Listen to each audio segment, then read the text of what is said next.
नमस्कार। अर्थ संसार विशेष कार्यक्रममा यहाँहरू सबैलाई स्वागत छ।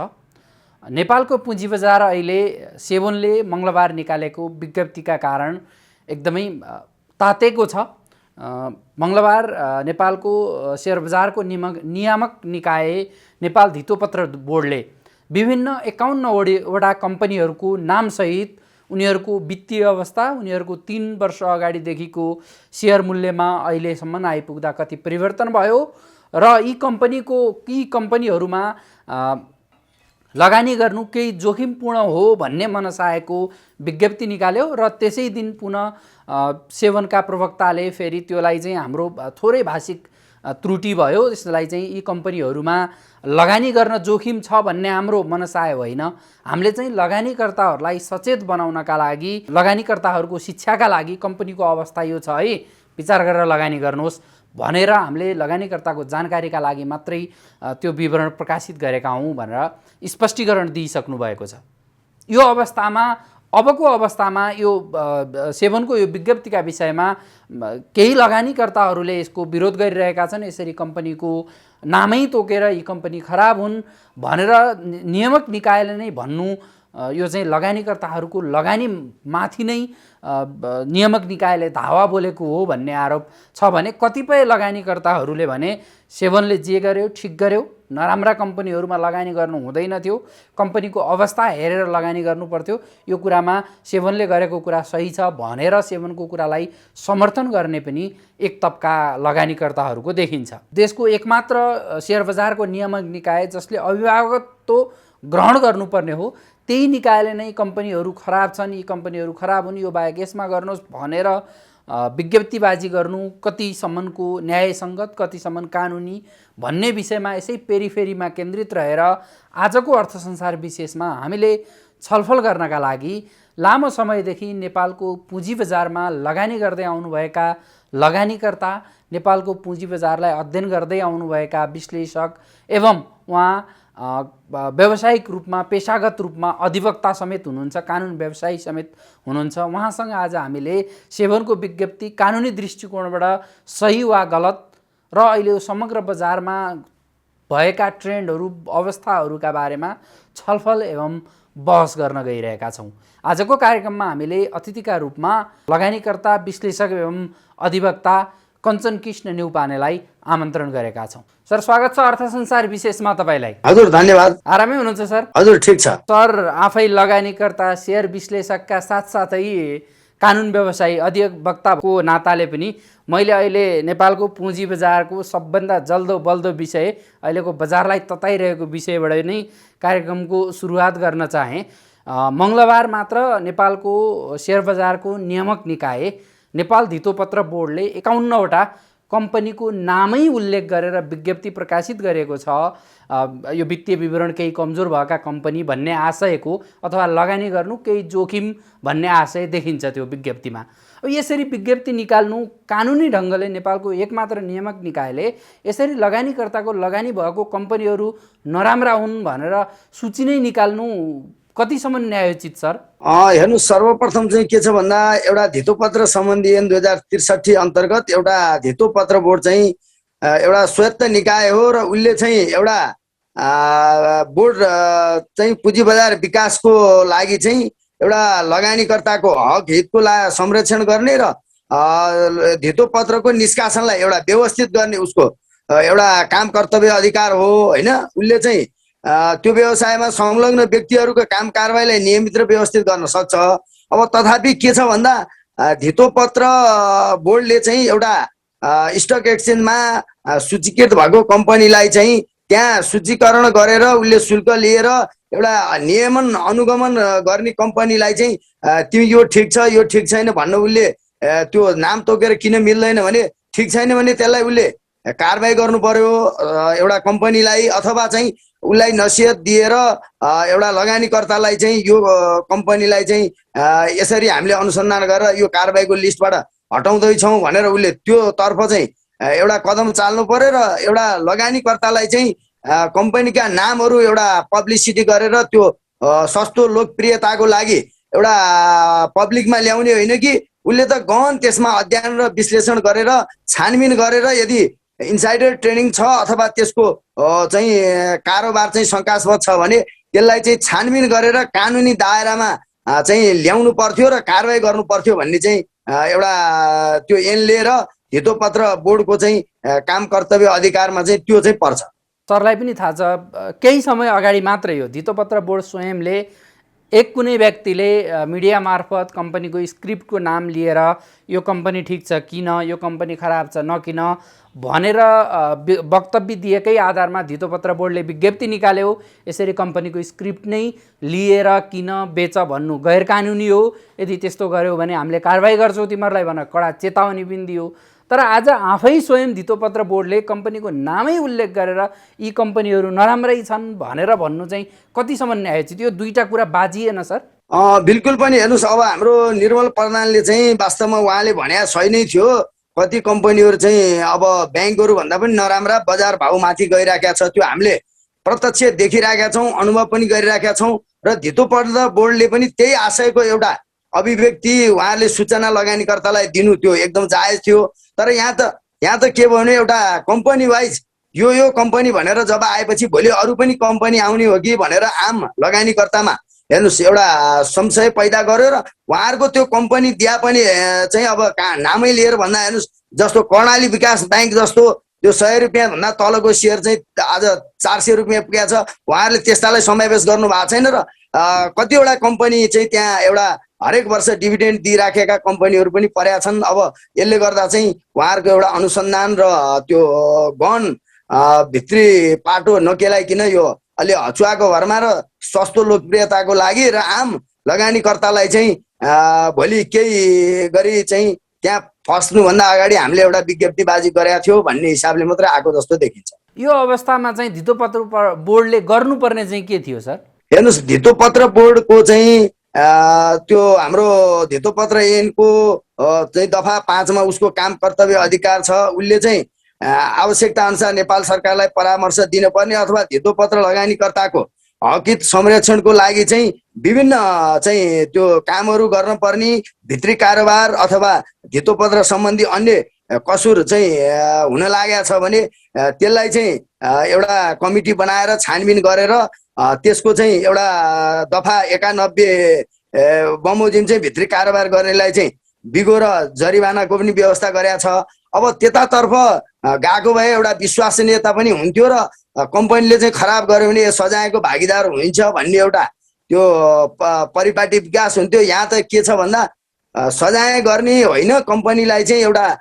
उन्मुक्ति दिने हिसाबले उहाँहरूले नाम प्रकाशित गरेर चाहिँ यसको चाहिँ सेयर भाउ बढी भयो, अब यसको चाहिँ घटोस् भन्ने जस्तो आशयले, घटेर ब्यालेन्समा आओस् जस्तो आशयले चाहिँ त्यो जुन विज्ञप्ति निकाल्नु भएको छ, यो धितोपत्र बोर्डले चाहिँ आफ्नो काम कर्तव्य अधिकारलाई चाहिँ निर्वाह कुशलतापूर्वक नगरिकन बाहिरी सतहमा चाहिँ हामी यस्तो काम गरेका छौँ भन्ने देखाउने हिसाबले चाहिँ यो प्रेस विज्ञप्ति यो विज्ञप्ति आएको जस्तो देखिन्छ। अब जस्तो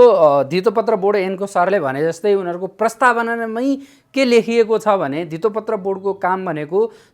नेपालको धितोपत्र बजारलाई नियमन गर्ने र धितोपत्र बजारको विकासका लागि भूमिका निर्वाह गर्ने भनेर लेखिएको छ। अब यो यसरी विज्ञप्तिबाजी गरेकै कारण हिजो आम लगानीकर्ता जसले नेपालको पुँजी बजारमा लगानी गरेका छन् ती लगानीकर्ताको 1 अर्बभन्दा बढीको सम्पत्तिमा ह्रास आएको देखाउँछ हिजोको कारोबारमा मात्रै, हैन? भनेपछि यो क्षतिपूर्ति कसले बेहोर्ने? अथवा गलत कम्पनी थिए, सेयर मूल्य घट्ने, यो त स्वतन्त्र ढङ्गले बजारलाई छोडिदिनु पर्ने होइन र कि केही यो यति अवस्था भएको कम्पनीको यति मूल्य नै हुनुपर्छ, त्योभन्दा बढी हुन पाउँदैन भनेर कि भने धितोपत्र बोर्डले निश्चित कानुन ल्याउनु पर्यो। इपिएस यति भएका कम्पनीको सेयर मूल्य योभन्दा बढी हुनु हुँदैन, यति मूल्य भएको यति रिटर्न दिनेको मूल्य यति हुनुपर्छ भनेर त्यो कि पहिला त त्यो व्यवस्था गर्नुपर्ने जरुरी देखिएन सर? अब बिल्कुलै पनि हेर्नुहोस्, अब सेयर कारोबारमा संलग्न लगानीकर्ताहरूले एउटा कम्पनीको दीर्घकालीन भविष्य हेरेर एउटा लगानी गर्छ, एउटा अहिले ट्रेडिङको हिसाबमा लगानी गर्छ। ट्रेडिङको हिसाबमा चाहिँ कुनै कम्पनीको सेयर चाहिँ तत्काल माथि जानेछ भने पनि उसले लगानीको हिसाबले त्यहाँ लगानी गर्ने भयो र त्यसको लागि चाहिँ कम्पनीले एउटा हरेक त्रैमासिक प्रतिवेदन दिनुपर्छ र त्यो प्रतिवेदनको हिसाबले लगानीकर्ताले मूल्याङ्कन गरेर कारोबार गर्नुपर्छ। त्यसतर्फ धितोपत्र बोर्डले एउटा सजग गराउनु त्यो बिल्कुल एउटा जायज र राम्रो पक्ष हो। अब तथापि धितोपत्र बोर्डले चाहिँ एउटा कम्पनी यसको भाउ यति हुनुपर्छ अथवा यसको भाउ माथि गयो यसको भाउ तल गयो भनेर त्यो भन्न मिल्दैन, किनभने यो एउटा स्वायत्त बजार हो र यहाँ चाहिँ एउटा माग र आपूर्तिको अनुसार चाहिँ एउटा त्यो मूल्य निर्धारण हुन्छ र त्यहाँ चाहिँ विभिन्न लगानीकर्ताको मनोभावना र लगानीकर्ताको सहभागिताले पनि प्रत्यक्ष प्रभाव परेको हुन्छ र लगानी चाहिँ एउटा स्वतन्त्र हिसाबमा गर्नलाई एउटा लगानीकर्ताले चाहिँ त्यहाँ अध्ययन गरेरै सहभागी भएको हुन्छ र नभएकोलाई पनि चाहिँ धितोपत्र बोर्डले चाहिँ एउटा सजग र सचेत गराउन चाहिँ एउटा विज्ञप्ति निकाल्नुसम्म जायज थियो। तथापि कुनै एउटा लिस्टेड भएर कारोबार भइराखेका कम्पनीलाई चाहिँ यसको भाउ यो ठिक छैन, यो कम्पनी ठिक छैन भन्नु चाहिँ अब यो कम्पनीमाथि पनि एउटा अन्याय हुन्छ र लगानीकर्तामाथि पनि। हेर्नुहोस्, भोलि यही कारण चाहिँ एउटा यो बजार सेयर बजार यस्तो बजार हो कि हामी सबैले बुझेका छौँ, सानो एउटा सूचना र सानो एउटा चाहिँ संवेदनशील बजार हो र संवेदनशील हुँदै हुँदै भोलि बजार घट्यो भने यसको चाहिँ सबै दोष र एउटा मेन कारक चाहिँ धितोपत्र बोर्ड बन्न जाँदा यसले चाहिँ आम लगानीकर्ताको हित गरेको होइन, एउटा पुँजी बजार विकासको क्रममा अहित गरेको साबित हुन सक्छ। अब यो मैले अघि नै पनि जोडेँ सरलाई, अब यो धितोपत्र बोर्डको यो अहिलेको क्रियाकलापले त अब यदि यस्तो गर्नुभन्दा त बरु अर्को विकल्प मेरो विचारमा मलाई के लाग्छ भने यदि यस्तो हो भने यसरी अर्कोचोटि पनि फेरि कम्पनीको नाम निकाल्ने हो भने त बरु अब नयाँ प्रणाली के गर्न सक्नु पर्यो धितोपत्र बोर्डले भने कम्पनीलाई पनि क ख ग गरेर क्याटेगोराइज गरिदिनु पर्यो। यी चाहिँ क वर्गका कम्पनी राम्रो वित्तीय अवस्थाका, जति पैसा हाल्छौ हाल, यी ख वर्गका थोरै जोखिम कि ग वर्गका कम जोखिम कि त्यो गर्न पर्यो। होइन भने वास्तवमा हुनुपर्ने के हो भने यो सरको पनि मैले राय लिन चाहेँ। मेरो विचारमा मैले भन्दा के देख्छु भने यदि धितोपत्र बजारको नियामक निकायको काम चाहिँ कम्पनी यो किन होइन, लगानीकर्ताहरूको क्षमताको अभिवृद्धि गराउने हो। लगानीकर्ताहरूलाई स्ट्रङ बनाएर एनालाइसिस गर्न सकेर कम्पनी चिन्न सकेर लगानी गर्ने बरु योग्यता तोकिदिनुहोस्। यदि बजारमा साँच्चीकै यस्तो त्यो भयो भने सबै मान्छेलाई दोस्रो बजारमा प्रवेश गर्न नदिनुहोस्। यदि गाह्रै अप्ठ्यारो स्थिति छ भने केही रिक्वायरमेन्ट केही कोर्स गर्न लगाएर अनि बजार प्रवेश गर्न गराउने हो कि, अब यो पनि प्रश्न चिन्ह खडा भयो नि सर। तपाईँले भने जस्तो हेर्नुहोस्, धितोपत्र बोर्डले चाहिँ एउटा लगानीकर्ताको क्षमता अभिवृद्धि गर्ने र सूचित गर्ने कार्यक्रमहरू जो सञ्चालन हुनुपर्छ त्यो प्रशस्त मात्रामा हुन सकिरहेको छैन। एकाध कार्यक्रम भन्दा पनि सीमित व्यक्तिहरू लगानीकर्ता र सीमित व्यक्तिहरूको त्यो एउटा उसमा चाहिँ भइराखेको छ र आम लगानीकर्तालाई चाहिँ एउटा अहिले तपाईँले भने जस्तो यो स्टक एक्सचेन्जले त त्यो क ख एमा पर्ने त्यो छुट्याउने पनि गरेको थियो विगत अगाडिदेखि नै। अब यसलाई चाहिँ के छ भन्दा कम्पनीको चाहिँ एउटा समग्र खराब स्थिति छ भने त्यसलाई लिस्टेडबाट हटाउने एउटा नसिहत दिन सक्छ अथवा कम्पनीको हरेक त्यो एउटा भित्री सूचना केही भाउ बढ्यो त्यसको अस्वाभाविक मूल्य वृद्धि भयो भने त्यसको माग गर्न सक्छ। कम्पनीको बोर्डलाई उसले चाहिँ सोध्न सक्छ तिम्रो सेयर चाहिँ यसरी अस्वाभाविक किन बढिरहेछ, केही भित्री केही निर्णय छ भने ल्याऊ भन्न सक्छ। तथापि लगानीकर्तालाई चाहिँ एउटा कम्पनी यो ठिक छ यो ठिक छैन भन्दा भोलि अरू कम्पनीलाई पनि यस्तै भनिदिने हो कि भन्ने एउटा आशंका र एउटा स्वतन्त्र लगानीको एउटा निर्णय चाहिँ नहुने अवस्था र धितोपत्र बोर्डको चाहिँ एउटा कन्ट्रोलमा चाहिँ लगानीकर्ताहरू के निर्णय आउँछ त्यहाँबाट के भन्छ भन्ने एउटा डरको स्थिति चाहिँ यसले पैदा गरेको छ। धितोपत्र बोर्डसँगै सरोकार राख्ने अर्को विषय, एउटा विषयमा त धितोपत्र बोर्डले विज्ञप्ति नै निकालिदियो, कम्पनीको नामै त्यो गर्यो, त्यो कति जायज कति नाजायज तपाईँले र हामीले पनि छलफल गऱ्यौँ, यो विभिन्न प्लेटफर्महरूमा कुरा भएर। अब अर्को विषय के छ भने अहिले ब्रोकरहरूबाट लगानीकर्ताहरू आजित छन्। हामीले सामाजिक सञ्जालहरूले हेऱ्यौँ भने हेरि नसक्नु छ, ब्रोकरहरूले महिनौँ दिनसम्म लगानीकर्ताहरूको पैसा नदिएर हैरान भएको धेरै लगानीकर्ताहरूले सेवनको इमेलमा पनि मुद्दा हालेको अथवा उनीहरूको चाहिँ उजुरी दिएको हामी मार्फत विभिन्न मिडिया मार्फत उहाँहरूले अभिव्यक्ति गरिराख्नु भएको छ। अब यस्तो अवस्थामा ब्रोकरले लगानीकर्ताहरूलाई यति दुःख दिँदा चाहिँ सेवन चुइक्क नबोल्ने, ब्रोकर थप्ने कुरा त अझ टाढाको कुरा भएको ब्रोकरलाई पनि तिमीहरूले गल्ती गर्यौ, लगानीकर्ताहरूलाई राम्रोसँग सुविधा दिएनौ, यदि तिमीहरूले सुविधा दिएनौ भने राम्रोसँग लगानीकर्ताहरूको कम्प्लेन आयो भने हामी तिमीहरूलाई कारबाही गर्छौँ है भन्न चाहिँ सेवनले किन नसकेको होला? हेर्नुहोस्, लामो समयदेखि हामीले पनि विभिन्न फोरममा ब्याङ्कलाई चाहिँ ब्रोकर लाइसेन्स दियो भने सहायक कम्पनी मार्फत उसले चाहिँ एउटा प्रभावकारी रूपमा आम जनताको सहभागितामूलक गराएर चाहिँ एउटा धितोपत्र कारोबार गर्न सक्छ भनेर आवाज पनि उठायौँ र त्यसतर्फ धितोपत्र बोर्डले चाहिँ जानुभन्दा पनि अब सीमित ब्रोकरहरूको चाहिँ एउटा पक्ष पोषण गरे जस्तो र त्यो एउटा दायराबाट बाहिर निक्लिन सकेका छैन र अहिले पनि एउटा पुँजी बजार विकासको लागि भन्दा पनि धितोपत्र बोर्ड चाहिँ एउटा स्टक एक्सचेन्जलाई रेगुलेटेड गर्ने र स्टक एक्सचेन्ज र धितोपत्र बोर्डका प्रबन्धक बीच नै त्यो कुरा नमिलेर उहाँहरूकै जुवारी पर्ने अवस्था र चाहिँ एउटा धितोपत्र बोर्डले चाहिँ आम लगानीकर्ताको हित का कामहरू भन्दा पनि एउटा चाहिँ कम्पनीहरूका अथवा सीमित चाहिँ एउटा चलखेल गर्ने ग्रुपको हितका कामहरू चाहिँ गरे हो कि भन्ने एउटा आशंका र संशय विभिन्न बजारहरूमा पनि आइराखेको अवस्थामा त्यो धितोपत्र बोर्डका यस्ता कामले गर्दा चाहिँ यसलाई अझ थप बढावा दिन्छ। सरले पनि हेरिराख्नु भएको छ नेपालको सेयर बजारलाई मुख्य गरी अब ब्याङ्किङ क्षेत्रलाई राष्ट्र ब्याङ्कले नियमन गर्छ एउटा चाहिँ उसको क्षेत्रको नियमनकारी निकाय भएको हुनाले बिमा समितिहरू बिमा कम्पनीहरूलाई चाहिँ बिमा समितिले गर्छ तपाईँको हाइड्रो पावर कम्पनीहरूलाई विद्युत नियमन आयोग छ उसले गर्छ अनि नेप्से अब आफैमा एउटा बढी भयो भने मुख्य चाहिँ बढीका रूपमा धितोपत्र बोर्डले काम गर्छ। अझ त्योभन्दा माथिल्लो बढीका रूपमा नेपालको अर्थ मन्त्रालयले नेपालको धितोपत्र सम्बन्धी ऐन नियमहरू कानुनी कुराहरूलाई हेर्ने गर्छ। अब हाम्रो बजारमा चाहिँ के देखियो भने तपाईँको बजारलाई हाम्रो यसै त विश्वको पनि सेयर बजार भनेको एकदमै सेन्सिटिभ बजार हो, एकदमै यो चाहिँ सानो कुराले पनि यो बजार स्वाटै बढ्न पनि सक्छ स्वाटै घट्न पनि सक्छ एउटा सानो न्युजले। तर हाम्रोमा त यो यी विभिन्न निकायहरूले चाहिँ महिनै पछि दिनै पछि ऐन नियमहरू परिवर्तन गर्छौँ। एउटा पक्षले भनेको नियम अर्को पक्षले अघि नै तपाईँले भनिसक्नुभयो सेवन र तपाईँको नेप्सेको बिचको अर्को द्वन्द्व एउटा छँदैछ प्रष्ट लगानीकर्ताले देखिने गरी। अनि विभिन्न निकायहरूले पनि एउटा निकायले एउटा नियम ल्याउँछु भन्छ अर्को निकायले होइन म रोक्छु भनिदिन्छ। फेरि यो जुहारीले गर्दा त सेयर बजारलाई त तहस नहस बनाउने जस्तो देखियो। यसलाई वान डोर पोलिसीमा गएर सबैको यो चाहिँ एउटै तरिकाबाट गर्ने कुरा सम्भव छैन सर? अब हेर्नु समन्वयकारी निकायहरू बिच चाहिँ एउटाको पदको विषयमा पनि उहाँहरूको एउटाले भने अर्कोलाई एउटा सहयोगात्मक भावना भन्दा पनि एउटा चाहिँ प्रतिस्पर्धात्मक भावना जस्तो देखाइराख्नु भएको छ र राष्ट्र ब्याङ्कले चाहिँ पनि एउटा प्रत्यक्ष रूपमा धितोपत्र बोर्डलाई प्रभाव पार्ने र धितोपत्र बोर्डका निर्णयले पनि ब्याङ्क तथा वित्तीय संस्थालाई प्रभाव पार्ने भएर यिनीहरू बिच चाहिँ एउटा समन्वय नहुनु र अर्थ मन्त्रालयले पनि एउटा धितोपत्र बोर्डलाई चाहिँ एउटा अर्थतन्त्रको सानो हिस्साको रूपमा मात्रै सोचेर विगत लामो समयदेखि लगानीकर्ताहरूले एउटा 58 बुँदे मागदेखि लिएर आन्दोलन धरना गरेर एउटा अर्थ मन्त्रालयदेखि चाहिँ एउटा पुँजी बजारबाट चाहिँ अहिले ठुलो एउटा कर पनि सङ्कलन भइराखेको र आम लगानीकर्ताको भावना बिग्रिन्छ भनेर सरकारले चाहिँ अहिले पुँजी बजारलाई चाहिँ एउटा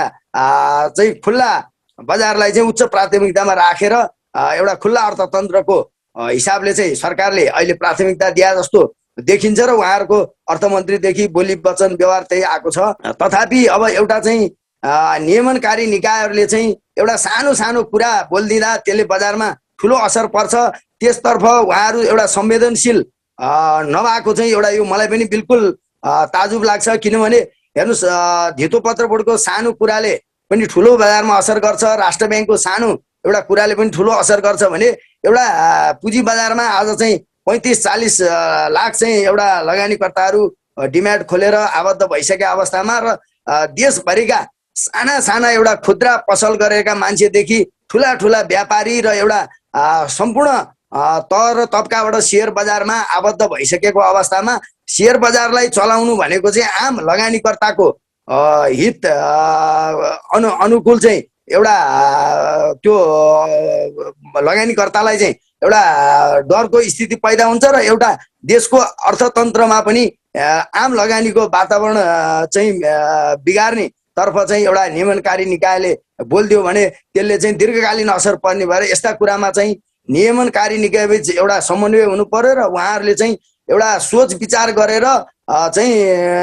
एउटा विज्ञप्तिबाजी आउँदा पनि प्रशस्त अध्ययन अनुसन्धान गरेर एउटा चाहिँ सरोकारवालासँग नि छलफल गरेर आउनु पर्थ्यो। अब अहिले हेर्नुहोस् यो 51वटा कम्पनीकै एउटा सरोकारवाला अथवा कुनै कम्पनीका व्यक्तिसँग सरोकार गरेर छलफल गरेर आएको भए यो कुरा यहाँसम्म पनि जाँदैन थियो र यस्तामा चाहिँ एउटा कमी कमजोरी चाहिँ स्पष्ट रूपमा देखिन्छ। अब सरलाई म थोरै सर एउटा कानुन व्यवसायी भएको हिसाबले पनि एउटा सानो प्रसङ्गलाई जोड्न चाहेँ। विगतको हिजोका दिनमा अघि सरले पनि भन्नुभयो, सरलाई पनि राम्रोसँग थाहा छ, अब नेपालको संविधानले अभिव्यक्ति स्वतन्त्रता दिएको छ, व्यक्तिले चाहिँ आफ्नो मनमा लागेको कुरा स्वतन्त्र ढङ्गले बोल्न पाउँछ हो। तर नेपालको धितोपत्र बोर्डको ऐनले पनि फेरि के व्यवस्था गरेको छ भने नेप्सीमा सूचीकृत अथवा सेयर कारोबार गर्ने कम्पनीहरूको सेयर मूल्यलाई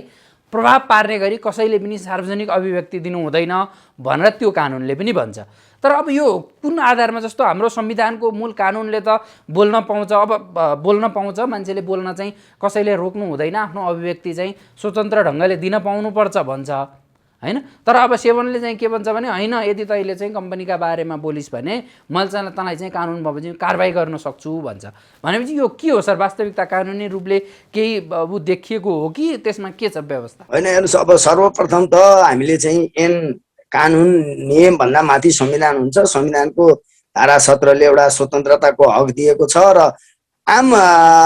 एउटा लगानीकर्तालाई चाहिँ एउटा पुँजी बजार चाहिँ एउटा चाहिँ खुल्ला अर्थतन्त्रको एउटा ब्यारोमिटर हो र यो पुँजी बजारलाई चाहिँ सरकारले पनि प्राथमिकतामा राखेको छ र हरेक कम्पनीका एउटा स्वतन्त्र एनालाइसिस चाहिँ गर्न सक्छ। अब त्यो भन्दैमा एउटा सरकारी निकायले गर्नु र कुनै व्यक्तिले एउटा एनालाइसिस गर्नु सरकारी निकायको एउटा एथेन्टिक हुन्छ, त्यो आधिकारिक हुन्छ र त्यसले दीर्घकालीन प्रभाव पर्छ। हेर्नुहोस्, कुनै व्यक्तिले चाहिँ कुनै कम्पनीको केही कुरा बोलिदिँदा अथवा नामै तोकेर बोलिदिँदा भन्दा चाहिँ सरकारी निकायले चाहिँ त्यसरी बोल्दा त्यसले ठुलो प्रभाव पर्छ र व्यक्तिहरूले चाहिँ एउटा अध्ययन गरेर कम्पनीको वित्तीय विश्लेषण गर्नु, त्यसको लागि चाहिँ एउटा लाइसेन्स दिनुपर्ने अथवा लिएर गर्नुपर्ने एउटा व्यवस्था हुनु पर्थ्यो। त्यो हामी कहाँ हुन सकिरहेका छैन र स्वतन्त्र आफ्नो विचार फलानु कम्पनी ठिक छ अथवा यो सेक्टरको सेयर किन यो ठिक छैन भन्नु एउटा आम लगानीकर्ताले चाहिँ आफूलाई लागेको कुरा व्यक्त गर्न पाइन्छ। त्यसमा कसैले बन्देज लगाउन सक्छ र बन्देज लगाउन मिल्छ जस्तो मलाई लाग्दैन। अब थोरै प्रसङ्ग बदलाउँ। सरले एउटा कानुन व्यवसायी हुनुको सँगसँगै सर आफै लगानीकर्ता पनि हो, बजारलाई विश्लेषण गर्दै पनि आइराख्नु भएको छ। अहिलेको बजारलाई चाहिँ तपाईँले कसरी विश्लेषण गर्नु भएको छ, कसरी हेर्नु भएको छ? हेर्नुहोस्, विगत लामो समयदेखि लगभग यो चाहिँ 21-22 वर्ष म सेयर बजारमा प्रत्यक्ष संलग्न छु। म एउटा कानुन व्यवसायी हुँदा भन्दा अगाडि यो बजारमा आबद्ध भएको र लगानीकर्ताको हिसाबमा रहेको भएर बजार चाहिँ हरेक एउटा बुल र बियरिस हुन्छ र एउटा बुलको टाइममा चाहिँ के हुन्छ भन्दा हरेक लगानीकर्ताले चाहिँ नयाँ नयाँ अवसर र कहाँबाट फाइदा हुन्छ भनेर खोज्नु त्यो एउटा लगानीकर्ताको धर्म नै हो, त्यो स्वाभाविक हो। त्यो अन्तर्गत चाहिँ हेर्नुहोस्, कहिले एउटा ब्याङ्किङ सेक्टर एकदम उच्च बिन्दुमा हामी चार्टर ब्याङ्कहरू चाहिँ 9,500, अब नबिल ब्याङ्क 8,500 देख्यौँ। अहिले तिनै चार्टर ब्याङ्क 600, नबिल ब्याङ्क 1300 चान्चुनमा बसिया छ भन्दा अब कहिले ब्याङ्किङ सेक्टरमा बुल आयो, कहिले बिमा सेक्टरमा आयो, कहिले माइक्रो फाइनेन्स, अब अहिले फाइनेन्स हाइड्रो पावरमा आयो। यो लगानीकर्ताको एउटा मनोभावना हो र लगानीकर्ताले चाहिँ त्यो सेक्टर छानेर त्यता जान खोज्यो भने त्यो जान पाउँछ र त्यसको रिस्क फ्याक्टर चाहिँ लगानीकर्ता आफैले बेहोर्नु पर्ने भएर यसलाई चाहिँ खुला र चाहिँ स्वतन्त्र बजार भनिएको हो। यसमा कसैले हस्तक्षेप गर्न मिल्दैन र यसमा जति एउटा आर्थिक लाभ लगानीकर्ताले लिन सक्छ, जति त्यसको नोक्सान हुन्छ त्यसको पनि व्यवहार आफैले बोक्न पर्ने भएर स्वयं लगानीकर्ता नै सचेत हुनुपर्ने हो। र अब समग्र बजार हेर्दा चाहिँ म अहिले पनि के देख्छु भन्दा हरेक 4 वर्षको बुल पिरियड र 3.5 वर्षको त्यस्तो बियरिस पिरियड जुन हुन्छ त्यसमा अहिले हामी बुलिस पिरियडतर्फ जाँदैछौँ। र हेर्नुहोस्, अब यो असार साउन भदौ चाहिँ एउटा सेयर बजारको लागि चाहिँ एउटा बाली भित्राउने बेला हो र त्यसपछि एउटा ब्याङ्क वित्तीय संस्थाको यो लकडाउनको 1-1.5 महिनाको थोरै असर देखिँदा पनि समग्र ब्याङ्किङ सेक्टर अथवा बिमा यी सेक्टरहरू चाहिँ फाइदामै भएको भएर समग्र बजार चाहिँ अझ पनि एउटा स्थिर हिसाबले यो 2-4 दिन घटी पनि फेरि बस्छ र यो बिग्रिँदैन भन्ने एउटा चाहिँ म देख्दैछु। र समग्र चाहिँ एउटा नियामक निकायले चाहिँ हरेक कुरामा चाहिँ एउटा सोच विचार नगरी पोलिसी ल्याउँदा भोलि मन्ट्री पोलिसीमा नि सरकारवालासँग सल्लाह नगरी त्यस्तै कुरा आयो भने त्यसले चाहिँ बजारलाई क्षणिक असर गर्छ र त्यसतर्फ चाहिँ नियामककारी निकायले चाहिँ एउटा लगानीकर्तासँग प्रशस्त छलफल गरेर अध्ययन गरेर ल्याउनु पर्छ जस्तो मलाई लाग्छ। अब सरले पनि सुनिराख्नु भएको छ, देखिराख्नु भएको छ। अहिले हाम्रो नेपालको त्यो विश्वकै बजारमा पनि हुन्छ, अब नेपालको हाम्रो बजारमा चाहिँ अहिले सेयर कर्नरिङको, इन्साइडर ट्रेडिङको चाहिँ एकदमै अब एउटा कुनै कम्पनीको त मुद्दा पनि सेभनमा परेको छ, सेभनले छानबिन समिति पनि बनाइसकेका छ, तर अहिलेसम्म त्यसको के भयो भन्ने रिजल्ट चाहिँ आएको छैन, लामो समय बितिसक्यो। यो अवस्था चाहिँ नेपालको बजारमा देखिरहेछ, तर नियामक निकाय चाहिँ त्यो कुरामा चाहिँ चुकेको हो त? निश्चित रूपमा हेर्नुहोस्, नियमनकारी निकायले चाहिँ एउटा चाहिँ हाम्रो धितोपत्र ऐनको चाहिँ दफा 84 चाहिँ झुटो कारोबार भयो भने त्यसको चाहिँ एउटा सजायको व्यवस्था गरेको छ। दफा 85 चाहिँ कुनै मूल्य उतार चढाव गरेको छ कसैले भने त्यसमा चाहिँ छानबिन गरेर सजाय गर्ने व्यवस्था गरेको छ, र धितोपत्र बजारलाई प्रभावित पार्ने हिसाबले कसैले काम गरेको छ भने पनि त्यसलाई चाहिँ सजायको व्यवस्था गरेको छ। धितोपत्र बोर्ड चाहिँ त्यतातर्फ एउटा प्रभावकारी चाहिँ छानबिन गरेर कसैलाई पनि सजाय गर्न नसकिरहेको अवस्थामा विभिन्न चाहिँ खराब खालका कम्पनीले पनि त्यहाँ चाहिँ एउटा आफ्नो दर उपस्थित देखाउने र एउटा राम्रो स्ट्रङ कम्पनी पनि त्यहाँ सुस्त भएर बस्नुपर्ने अवस्था विगत लामो समयदेखि हो। र यसमा चाहिँ धितोपत्र बोर्डले पर्याप्त एउटा अनुसन्धान गरेर र त्यो एउटा इन्साइडर ट्रेडिङ भएको छ भने पनि उसलाई चाहिँ दफा 91 बमोजिम चाहिँ तपाईँको जरिवाना अथवा चाहिँ कैदसम्म गर्न सक्ने व्यवस्था छ। त्यतातर्फ चाहिँ यो बोर्ड र स्टक एक्सचेन्जले चाहिँ कहिले पनि जान सकेका छैन। खालि उहाँहरू चाहिँ एउटा लगानीकर्ताको हित गरेका छु भनेर एउटा सस्तो लोकप्रियताको लागि एउटा वक्तव्यबाजी गर्नमै सीमित हुनुहुन्छ भन्ने चाहिँ देखिन्छ। अब अहिले चाहिँ आम लगानीकर्ताहरूलाई, अब ठुला लगानीकर्ताहरू लामो समयदेखि अनुभवी लगानीकर्ताहरूले त बजारलाई आफ्नो दृष्टिकोणले विश्लेषण गरेर लगानी गर्दै लगानी झिक्दै गरिराख्नु भयो होला, तर बजारमा प्रवेश गरेका आम लगानीकर्ताहरूलाई अहिले चाहिँ रणबुल्लको स्थिति छ। बजारबाट सेयर बेचेर निस्किने हो कि यो बेला किन्ने हो कि के हो, लगानीकर्ताहरूमा एकदम अन्योलताको अवस्था छ। तपाईँ एकजना अनुभवी लगानीकर्ता भएको हिसाबले चाहिँ अहिले लगानीकर्ताहरूलाई चाहिँ अहिलेको अवस्थामा के गर्न सल्लाह दिनुहुन्छ? अब हेर्नुहोस्, लगानीकर्तालाई चाहिँ अहिलेको अवस्थामा अब तपाईँको असार पछिको रिपोर्ट आएपछि लगभग एजिएमको लहर सुरु हुन्छ र हरेक कम्पनीको अहिले पनि हेर्दा चाहिँ त्यो वासलातहरू राम्रो नै देखिया छ। अब 2-4वटा जलविद्युत कम्पनी र 1-2टा चाहिँ अस्ति चाहिँ यो राइट सेयरहरू मात्रै दिएर बोनस दिन नसक्ने अवस्थाका वित्तीय संस्थाहरू छोडेर अरू संस्थाहरू चाहिँ लगभग समग्रमा हेर्दा चाहिँ त्यो राम्रै र उसले डिभिडेन्ड दिने क्षमता पनि बनाइराख्या भएर अब चाहिँ एउटा पी रेसियो राम्रो भएका र एउटा सुशासनमा रहेका कम्पनीमा चाहिँ अहिले पनि एउटा लगानी गरेर चाहिँ प्रतिफल लिन सकिन्छ भन्ने चाहिँ मलाई लाग्छ। र एउटा हामी लयको भरमा कसले के भन्छन् भन्दा पनि एउटा दीर्घकालीन अथवा एउटा छोटो समय हुँदा पनि हेर्नुहोस्, अब एउटा वार्षिक प्रतिवेदन चाहिँ फाइनली रिपोर्ट आउँछ र त्यो रिपोर्टको आधारमा उसले चाहिँ आफ्नो लाभांश क्षमता कतिपय कम्पनीसँग आफूसँग पर्याप्त रिजर्भ पनि राखिराखेका अवस्थामा तत्कालै सेयर बजारबाट एउटा सेबोनले विज्ञप्ति निकाल्यो भन्दैमा डराएर भाग्नुपर्ने छैन। त्यहाँ भएका कतिपय खराब कम्पनीलाई चाहिँ एउटा मेनिपुलेसन भएको छ भने सेबोनले पनि छानबिन गरेर कारबाही गर्न सक्यो भने त्यसलाई सकारात्मक रूपमा लिनुपर्छ। यो भएन भने पनि हेर्नुहोस्, राम्रा स्ट्रङ कम्पनीलाई चाहिँ छानेर त्यतातर्फ डाइभर्ट भएर लगानी गर्दै चाहिँ अब प्रतिफल लिन सक्ने एउटा अवस्था चाहिँ अहिले पनि देखिन्छ। अब हामी कार्यक्रमको अन्तिममा छौँ। हाम्रो कार्यक्रम हेर्ने आम लगानीकर्ता दर्शकहरूलाई के भन्न चाहनुहुन्छ तपाईँ? होइन, आम दर्शकलाई चाहिँ मैले भन्ने कुरा चाहिँ के हो भन्दा हेर्नुहोस्, सेयर बजारमा चाहिँ एउटा समग्र लगानीकर्ताको मनोविज्ञानले काम गर्छ र यो मनोविज्ञान चाहिँ अहिले एउटा बुलिस ट्रेन्डमा छ र सेयर बजारबाट एउटा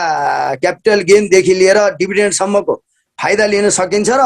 अन्यत्र लगानीको प्रशस्त सम्भावना पनि छैन अहिले हामीसँग। र एउटा पुँजी बजारलाई चाहिँ एउटा दीर्घकालीन रूपमा एउटा चाहिँ भविष्य पनि यसको सुन्दर छ र यसलाई नियामक निकायले चाहिँ अलिकति सुझबुझका साथ चाहिँ सूचनाहरू बाहिर ल्याउने र एउटा नियमन चाहिँ प्रभावकारी गर्ने हो भने हामी यसबाट आत्तिनु पर्ने छैन, किनभने हामी एउटा खुल्ला अर्थतन्त्रमा छौँ र एउटा चाहिँ विकासको चरणमा हाम्रो देश जानै सकेका छैन र भोलि विकासको चरणमा जान सक्ने एउटा राजनीतिक वातावरण नबन्नु हाम्रो लागि दुर्भाग्यपूर्ण हो। त्यो बनेको अवस्थामा हेर्नुहोस्, यो इन्डेक्स त 3000 इन्डेक्स केही पनि होइन, भोलि इन्डेक्स योभन्दा पनि माथि गएर एउटा राम्रो प्रतिफल बन्ने अवस्था आउन सक्छ र आम लगानीकर्ताले चाहिँ एउटा सुझबुझ धैर्यपूर्वक चाहिँ आफ्नो चाहिँ राम्रो कम्पनी किनेर बस्नु भएको छ भने एउटा धैर्यता नगुमाई भोलि डिभिडेन्ड लिने अवस्था र डिभिडेन्ड खाइसकेपछि पनि फेरि सेयर बजारमा सानो ठुलो उतार चढाव हुन्छ, तर सानो उतार चढावमै आत्तिने एउटा आम लगानीकर्ता र नयाँ लगानीकर्ताको बानी छ। यसले पनि उहाँहरूलाई घाटामा पुर्याउँछ र एउटा सेयर बजारमा चाहिँ तपाईँहरू प्रवेश गरेपछि हेर्नुहोस्, यहाँबाट बाहिर निस्किनु पनि सक्नुहुन्न, किनभने अहिले कुनै कम्पनी तपाईँलाई ठिक लागेन भने भोलि पैसा भएपछि अर्को कम्पनी किनेर बस्ने हो। त्यसकारण एउटा राम्रो खालको स्ट्रङ कम्पनी चाहिँ तपाईँहरू किनेर बस्नु भने कहिले पनि एउटा घाटामा जानुपर्ने र पछुताउनु पर्ने अवस्था चाहिँ आउँदैन। हस्, समय र संवादका लागि यहाँलाई धेरै धेरै धन्यवाद। हस्, तपाईँ र तपाईँको टेलिभिजनलाई पनि धेरै धेरै धन्यवाद।